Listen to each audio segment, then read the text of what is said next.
What's up, everybody, and welcome to another episode of Chiefin With Daily Dale. I'm your host, Dale Fowler, along with my partner, Lonny. What's up with it, bro? Good, good. Nothing. What's up? How you been? I don't know. I just watched the draft a little bit. Seen I was watching a little bit of it too. Yama get picked by the Spurs. Uh, Cooked a little bit of dinner. How you been? How your what's this Thursday going? What's it's gonna Man, be? look, I was just chilling, got off of work, came back, chilled back a little bit, was looking at some of the draft. I was like, bro, it's two twins that got drafted right after each other. I was like, that's what's up, bro. That's a memory that's gonna last forever. So I wanted to say that because I was like, that's smooth. That's smooth.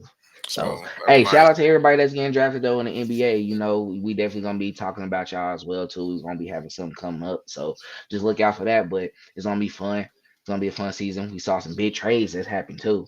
Hey, I'm sorry, we know this Chiefin with Daily Dale, but it's some big trades that happened today. I'm a Warriors fan. I Big wasn't moves. expecting what was going on.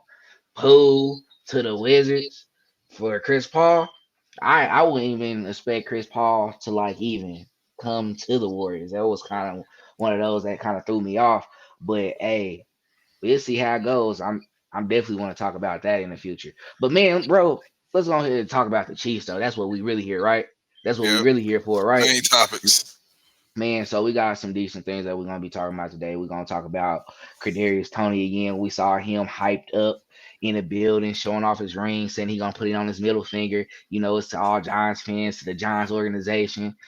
I mean, I think it was some playful trolling. So we're gonna see. We're gonna definitely discuss that. Then also we're gonna talk about Travis Kelce responding to Jamar Chase as well, saying don't ever disrespect Pat.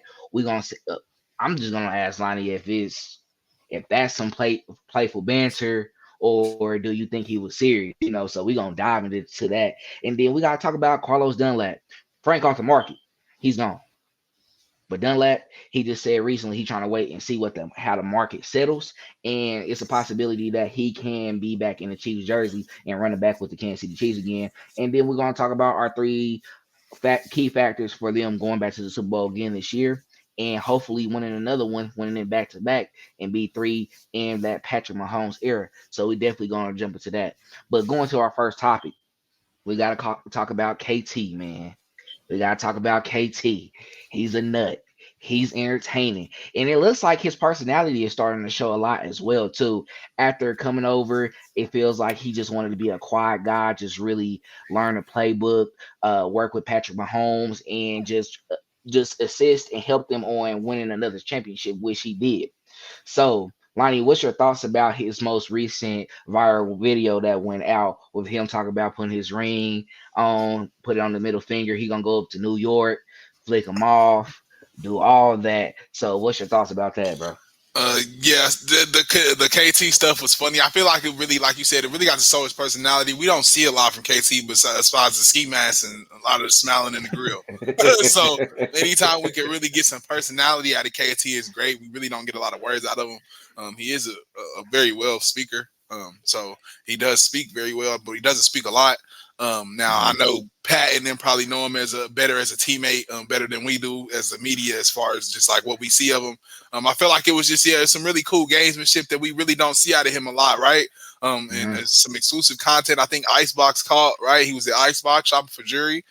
He's a local at a local spot where a lot of famous people go to shop for their jewelry. So it's really Mhm. just letting us see that personality of KT, right? Getting to really kind of see that wide receiver side, right? The flashy, flaunty side, the fiery side, right? That we really don't get to see a lot. We think you kind of think people like him is so reserved that like y'all where does he get that dog Yeah. from? We kind of get to see that dog in him Mhm. with that middle finger situation. But yeah, I like it. Um, I feel like it was warranted. Yeah, for sure. The Giants did him wrong.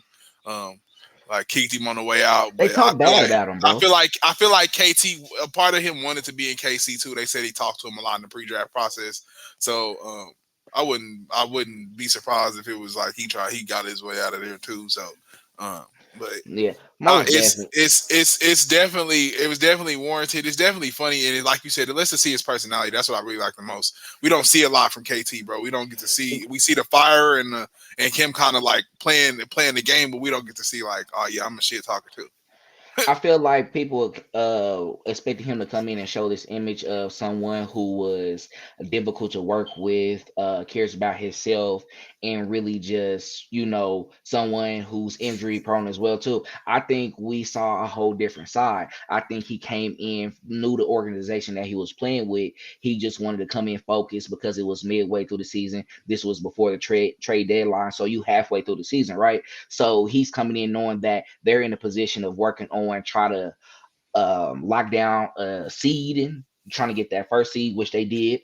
Um, and then also just come in, learn the playbook, and try to be another weapon for Patrick Mahomes, right? So he did that.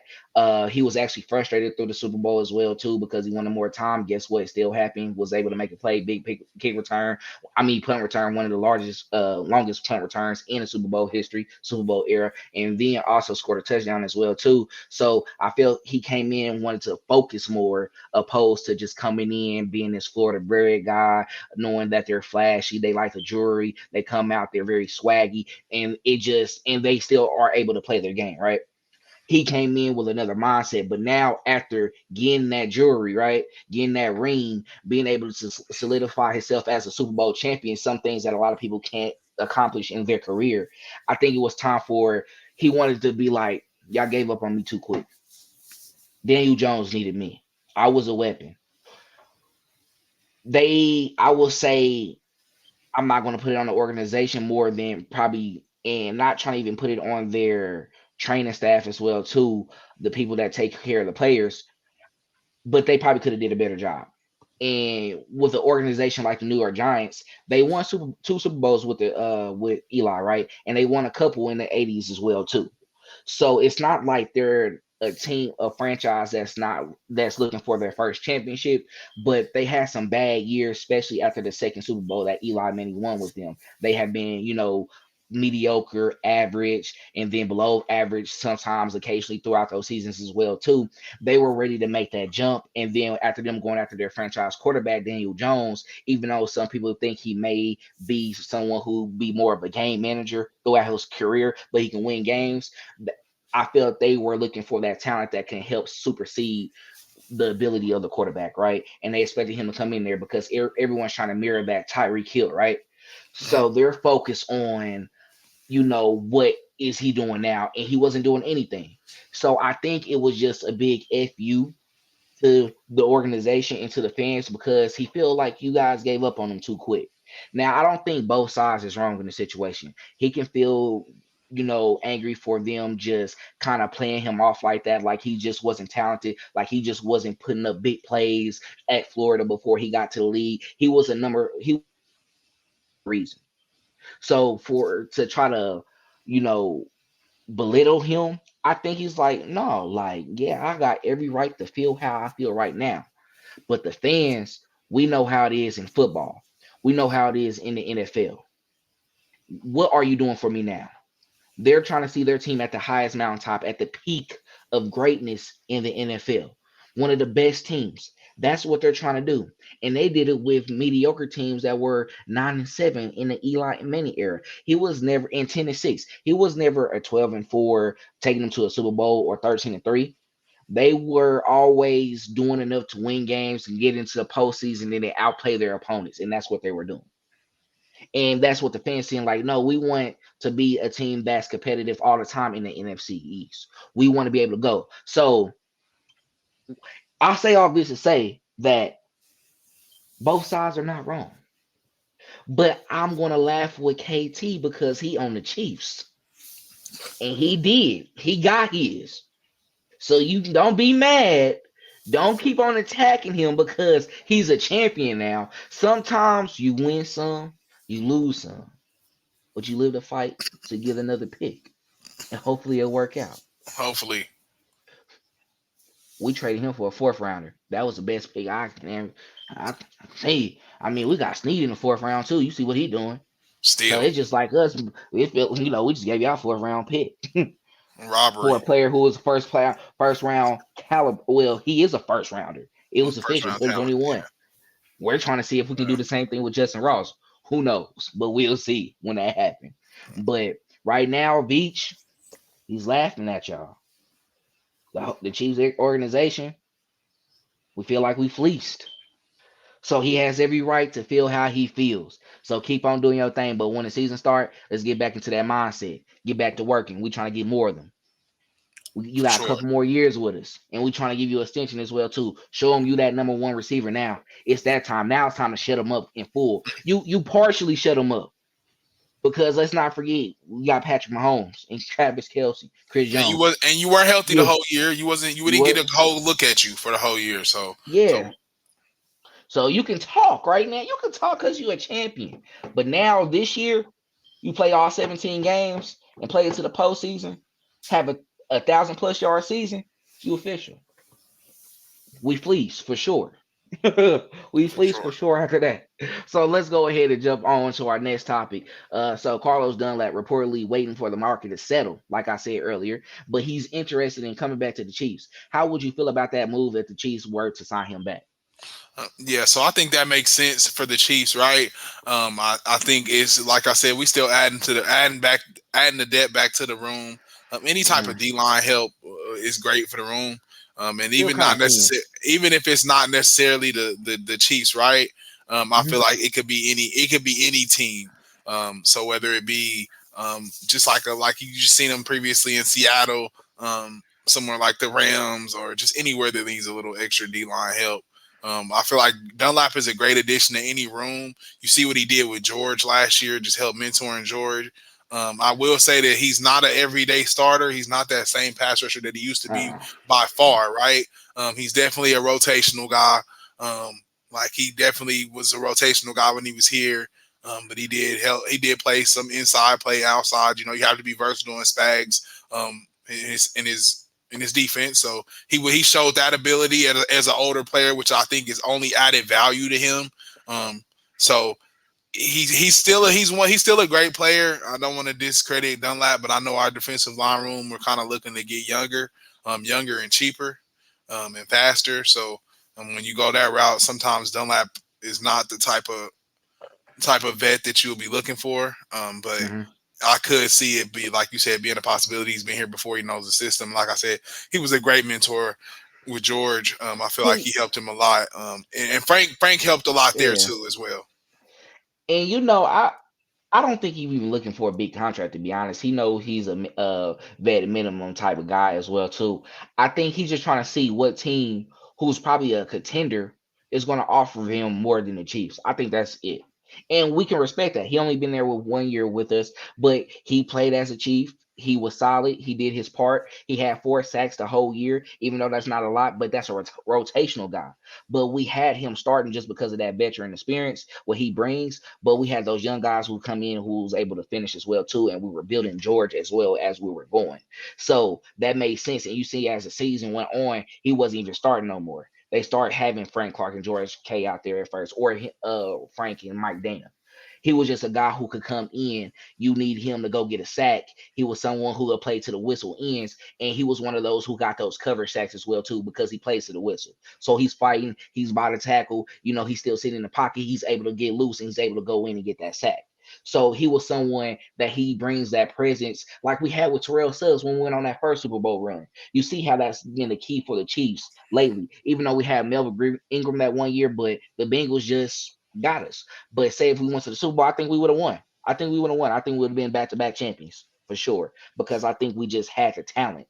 And Melvin Ingram, honestly, out of all the guys we had, was the best that we picked up because he was still somewhat, if not a little bit Effective, past his prime, but exactly. he was effective. And you saw his get off on the ball as well too. Dunlap is more of that power rusher. He's very long. He uses his arms, and that's the advantage we have with the defensive line now. Knowing that Frank Clark is over in Denver, we're not saucy about that. It's business, right? But we're saucy. I'm not gonna lie. But if we can still bring him back, that's something that we had from last year, part of that championship team, where he can help the young guys like Felix, who just came in, build him into something while he's, fading away to the end of his career, but he can fade away with another championship. He had all those years of six. He had some great years. He had his highest sack season was 13.5. But other than that, he was always effective. He was a great run stopper, and he just did his job. throughout his entire career. Even in Seattle, he was able to get himself back to 8.5. The only reason it lowered in Kansas City is because he became a rotational guy. He wasn't an every down starter. Up in Seattle, they needed him to play more snaps. He had to have a higher percentage snaps. So coming over to Kansas City, it kind of helped him with his body. He didn't really get a lot of soreness because he was well rested, and at the same time when we needed him out there, he was able to be effective. He was a great guy with his length again. He was able to get up, jump up, get those swatted balls, and that as the game goes on, those type of plays are sometimes better than sacks. You're able to stop the rhythm of the offense. They're already getting going. He's probably connecting with his receivers, but then you have a guy like that. Instead of getting a sack, he swats it down. Now the quarterback has to find a different position of how he's gonna throw it and what angle, and that can be hard to do in the process of playing the game. So it's just little things like that in his veteran presence that makes him be effective, and I would definitely love to have that back in Kansas City because honestly, that's one position I still think that we need a little bit more. The defensive line in general, right? So if we're able to bring him back, maybe sneak in a little on the Dominic Sue to get us beefed up front, you know, where you can have like, okay, like are they a top 10 defensive line on paper? Possibly if it was probably 5, 6 years ago, right? But these are still veteran guys that can come in and be dominant and help on that young defense, especially with us having a young secondary. Mama, what I always say, if you can have a great defensive line that can make the quarterback uncomfortable and expose that offensive line, you're going to make it easier on your defensive backs because they're going to be able to play the ball better. They're going to be able to capitalize off the missed throw of the quarterback to get an interception and just can play a lot to that. And once they get the feel of it and they start getting those turnovers, they're going to be who are feeling more comfortable and they're going to feel themselves and they're going to feel the rhythm in the game. You're going to help them out a lot more. So go ahead and get Carlos Dunlap back. Put out the offer to let him know vet minimum 1 year, 5 year. You can make up to 7 mil to 8, probably based off incentives. So if you go crazy, probably have a 10 sack season. We give you that 8 mil because we still looking for someone to play most of probably a good percentage of those snaps at a good percentage of those snaps on the defense, right? So if you can do that, be good. But if you get a decent contract somewhere else where they're offering more, we definitely understand because it's not like you've been with Kansas City for your whole career. We know you right now. You're in that journeyman role where you moving on. So hey, we'll see. We'll definitely love you back in the kingdom, bro. Come through. We need it. We need the support. Help young Felix and George K again. You know what I'm saying? Do that. Chris Jones needs something else as well too. We couldn't get the Sharp back. Can we get you back? Come on. Hey, either in Beach we Come on. trust. I'm good with either one. You don't gotta come back. I'm If you do good. come back, I love you, Carlos. But if you Yeah, don't, yeah. I trust Beach. I don't know about this dude over here. He be questioning. I don't be questioning Vich. I'm just putting out the conversations that the kingdom is having, and we're just talking about it. I mean, you can always be a homer. I'm just You can saying. always be a homer. If you want to I'm a take, like you homer said, if you want too, to but I'm gonna be take the one, real. if you want to take the 1 year deal, the one for 5 or the one vet man, Yeah, that's what I'm then saying. I'm not cool. saying But go out that's there and give him 115 or something like he's 20 million a yeah, year yeah. guy again. Uh, But like if we need more depth and he Yeah, was or go limping get your last money, year, Los. Or go get your yeah. money, Los. But Go if you get your gonna money. get it somewhere else, go get it somewhere else. We ain't stopping you at all. Thank you for the ship. You got one. You can end your career, and we got you to 100 sacks. You Yeah. did your time. You good. But yeah, we're gonna go ahead and send it over to a commercial break. We're gonna come right back and we're gonna dive into our next topics right here on Chiefin with Daily Dale. What up, KC? On the heels of yet another Kansas City Super Bowl victory, we have an awesome opportunity for you to broadcast your business to the local Kansas City market. We've created something called Kansas City Sports Company, which is a sports media hub for multiple live shows, all of which cover all the local Kansas City teams. Now, we have 30-second ad spots, 60-second ad spots, we have event sponsorships, studio sponsorships, show sponsorships, and much, much more. This is a great opportunity for you to start early with us and broadcast your business to a very dedicated, very enthusiastic Kansas City audience. Contact me or hit the Contact Us link on our website to learn more about this opportunity. All right, now welcome back to the show. Now, Lonnie, we're supposed to be chilling on the conversation that much, but it's very light on Chiefs news lately. We waiting for the training camp, right? But Travis Kelce finally fired back at the Jamar Chase comments, and he said, "Don't ever disrespect Pat Mahomes." Now, do you feel like this was a playful gesture? Just some bantering back and forth from two known rivals now that has been going on in this 3 year era so far. So, what are your thoughts about that? Yeah. So the like you said, it's definitely been some back and forth banter here, right? With Hmm. Jamar and Pat. I feel like he's definitely like made a way to make himself known in the media. I wish he would kind of keep his mouth shut until he won something, right? You really shouldn't poke at the bear too much. Like you said, we figured he would figured he learned from poking at Mahomes. Just seeing how he Hmm. played before, but yeah, it's back and forth banter, it's gamesmanship, right? This is a real rivalry, like we said before. If you guys didn't know and didn't think it before, this is the new Chiefs Raiders, and the back and forth banter in the media banter is what makes it the Chiefs Raiders. It was the Chiefs at first, just slipping up, saying some things. Willie Gay was made some comments, and then now it's been ever since then. It's been the Bengals. So um, the back and forth banter is definitely there, right? So like this is definitely a rivalry. I feel like Jamar needs to understand where he stands in this rivalry, though. There's sometimes you can speak when you're on the same level as someone, but when you're beneath someone, you don't even have a championship to you really need to get a championship first before you start trying to go at a person with two championships. That's just me personally. But it's just some gamesmanship, I think, there, right? The back and forth, like you said, the back and forth banter, the really solidifying that rivalry. Um, and yeah, like I don't feel like Do you I don't think know. Kelsey was serious though? What do you mean? As far as Like, do you feel like maybe this was a more irritable response opposed to just, we know how Kelsey is. We know how the trash talk is. They don't really take to offense to anything, right? But do you think he was kind of irritated and getting tired of how they're continuing to kind of trash talk because they were humble kind of after the first two wins, right? That third yeah, win, okay, you got big and bag and you was feeling yourself, but especially with the Justin Reed comments, right?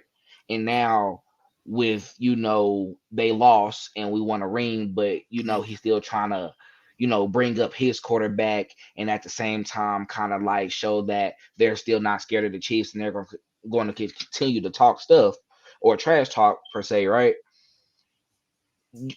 Do you feel like he irritated because they somewhat still haven't gave him their respect? The only person I heard actually vocally speak out and like gave the Chiefs their props is Joe Burrow. Honestly, yeah. he spoke I don't. highly of I don't. Pat.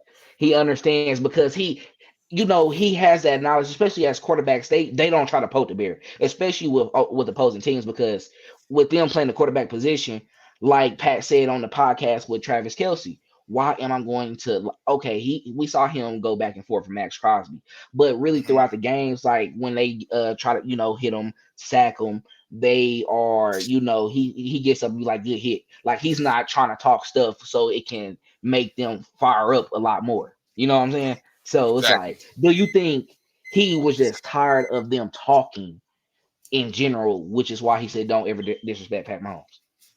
Yeah, I think he may have been tired of them talking in general. Just that's my personal perspective, because I know as me as a fan, that's where just my perspective that I was coming from just then and there. It's just I'm tired Yeah. of him speaking as a fan, right? And you're winning. You haven't won anything. So you're assuming he's But on the same time I page think with it. he's on that Yeah. same side. Like he shares that same sentiment, or we share that same sentiment. You got to Right. win something first before you're speaking, right? But Right. I don't think Travis says it like that, and I don't think that they want it to come off like that because they want to say it in the most humble way they know how, right? So everything doesn't come off it like that. It's like kind of more passive aggressive, or like they'll probably acknowledge it, but they're going to acknowledge it when they're in the huddle or like when they're in team meetings. It's not going to be publicly. But yes, I do feel like he Bulletin board shares that same material. sentiment. He shares that same sentiment as far as like just disrespect. Like in bulletin board material, they provide it to you. And I feel like the Chiefs don't try and provide it, which is why they answer the questions they answer and go back at them in these ways. Um, so Mhm. that's why I think we see it like that. But Because I'm gonna be honest, I actually agree with you, and I was gonna flat out say it. Like I wasn't even gonna fluff it up. I was gonna be real and be like, I think he's tired of him.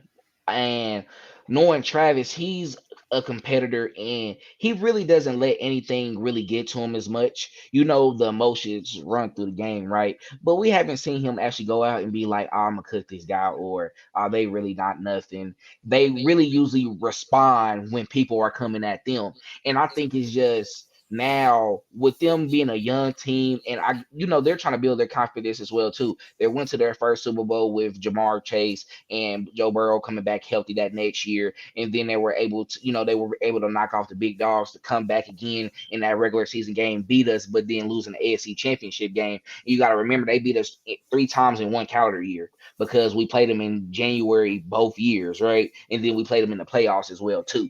So it was just one of those. I think it was like, man, shut up. Y'all lost. I mean, at the y'all had your chance last year to win the Super Bowl, and then y'all could have been tied with us, right? And then it would have been like, okay, you guys for sure is over. It's just because y'all got the same amount of rings that we have won, and then y'all got us in the head to heads in this Patrick Mahomes and Joe Burrow rivalry now, right? So I think it was more of like, come on, bro, like respect one of the greatest in the game. I understand that you're trying to build up your quarterback, but let's not try to tear down someone that's the best in the league right now.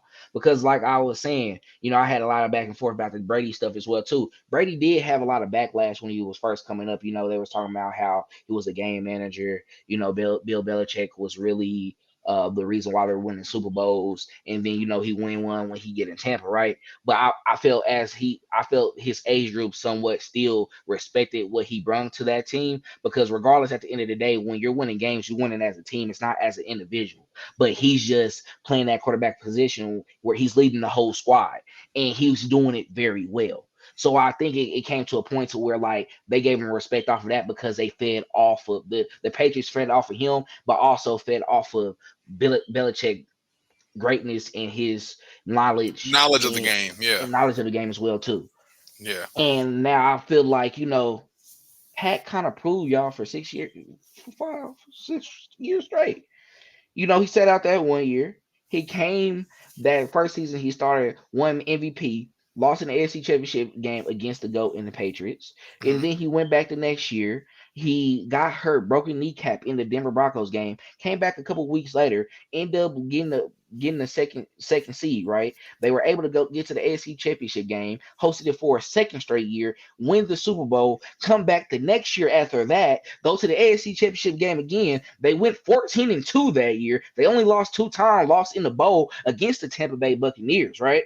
Because of that offensive line. And Patrick Mahomes had another phenomenal year. And then come back after that, losing the AFC Championship game again. This time after going to two straight Super Bowls. Like, you see how I'm just piling up the account. AFC Championship game is the denominator. It stops right there. Yeah, Bro, you gotta respect that. you I don't gotta care what respect you're it. talking about. I don't care if you won the year. You were able to He was best doing this him that before one you got year. here. He did it before you got here. Like, come on, bro. Like, chill. And I think that's what Kelsey on. And he's been in this league for more than 10 years. And he didn't see all the quarterbacks that came out, even though he didn't play with every quarterback. He been around. And we know that Patrick Mahomes is on his team, but bro, we finally got the best quarterback in the league. Joe Burrow, I feel like he's gonna play that Peyton Manning role. I think he can end, depending on how competitive they are. I feel like he can possibly win more Super Bowls than him. But Mahomes is always going to best and have. more just because how he started off in his career and he's winning at the same time.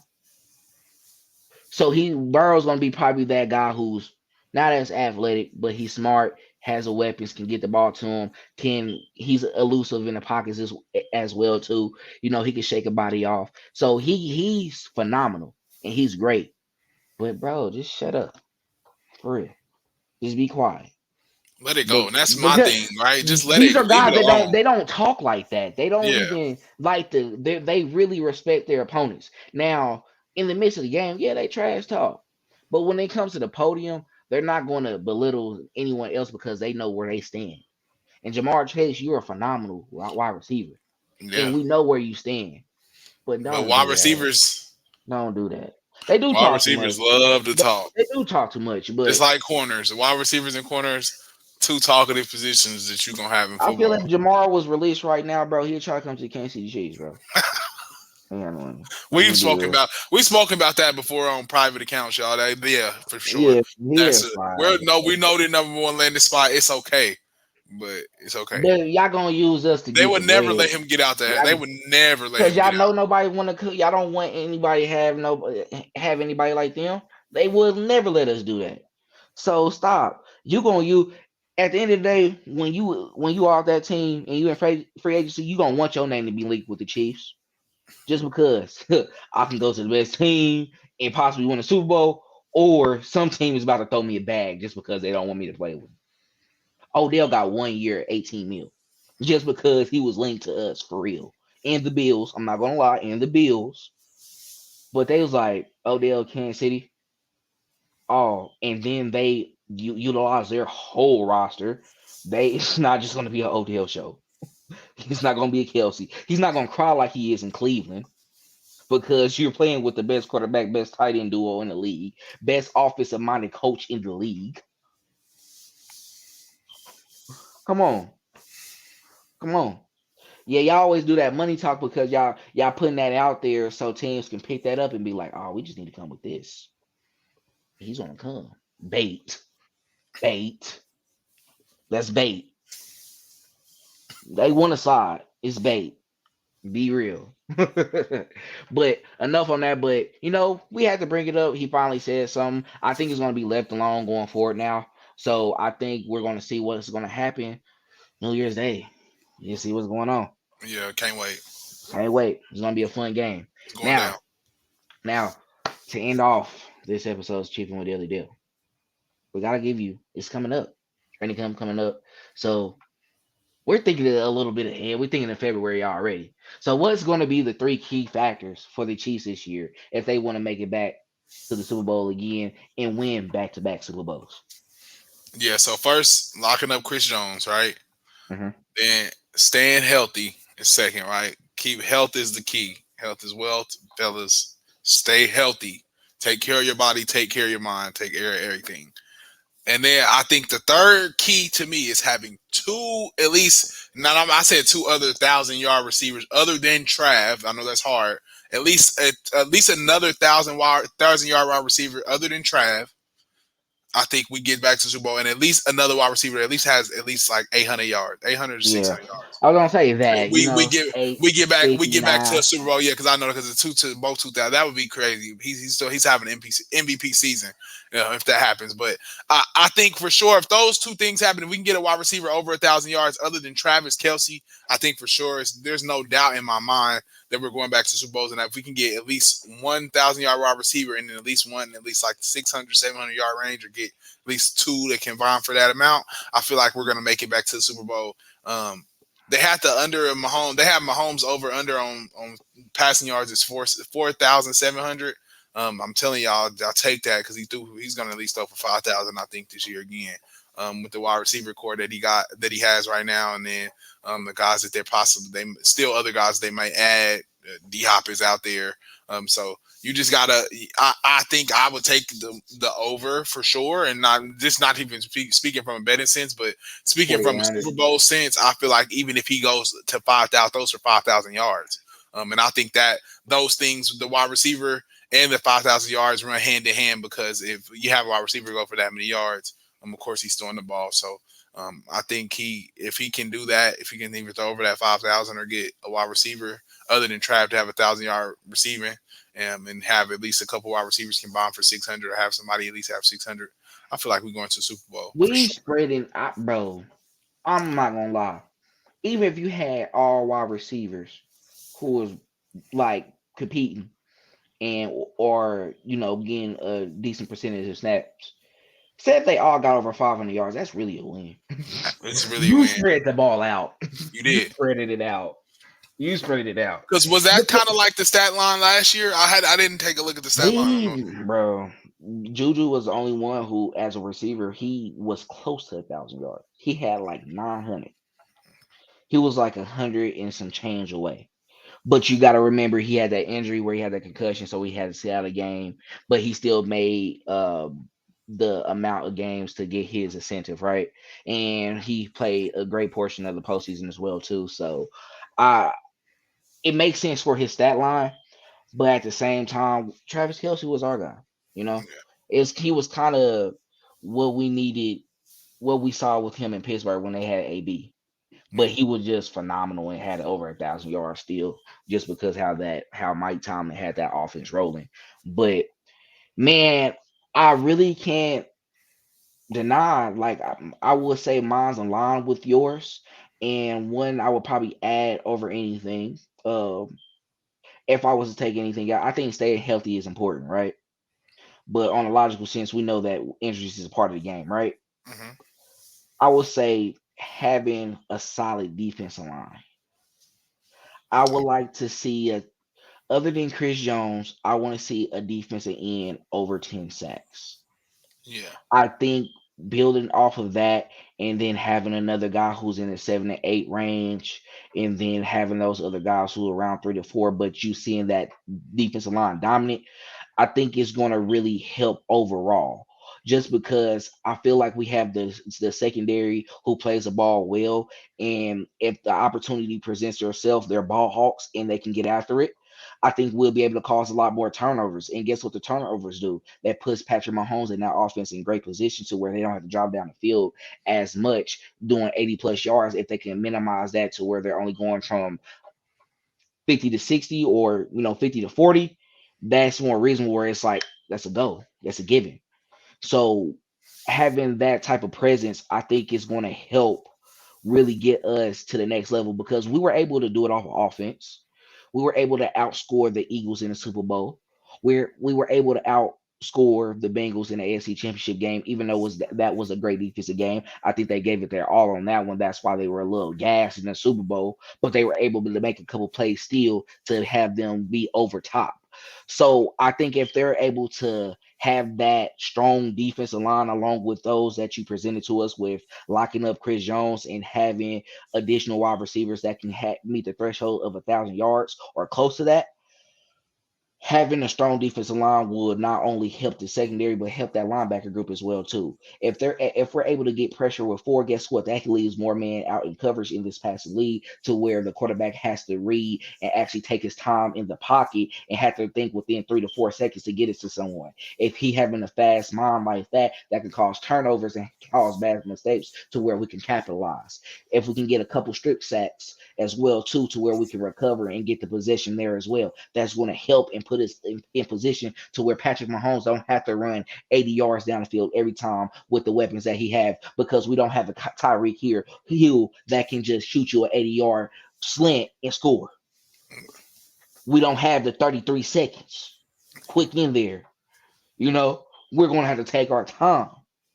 We're going to have to move methodically down the field. So that helps by having an elite defensive line because we saw with the Eagles, really, that's how they were able to make it to the Super Bowl. Although we were able to beat them, but godly, they were amazing. Every time you see a top defensive line with the elite offense or even just electrified offense that could be, that's probably middle of the pack but can put up the points on you, you see those guys make it far in the postseason. You see what happened with the 49ers, and they had four quarterbacks. Very true. Seahawks really had a given. Geno was able to have a solid year, get past in the in the wild card, right? Meet them in the divisional round. They don't even got Jimmy G or Trey Lance. They're rocking with Brock Purdy, even though he ended off the season pretty solid, right? But what that defense do? Put them in position to put up points with CMC, Debo, and Brandon Ayuk. They were able to do it. Yeah. So imagine what Patrick Mahomes want to do if he has a top 5 defensive line along with a top 10 defense, and they have the most points per game as a defense due to turnovers. That's easy back to back. Nightmare. So gotta rock with you, locking up Chris Jones, having an elite defensive line, and then having wide receivers that can produce outside of Travis Kelce that can possibly get 1,000+ yards. So, anything you gotta say before we get out of here, my brother? No. That's it for me. I just want to see, like you said, I feel like the wide receiver core, man. The wide receiver core gonna be there, so we're gonna see us. It's gonna be fun. Let's It's see. gonna be fun. We're gonna see how that roster looks when it gets to preseason as well, too.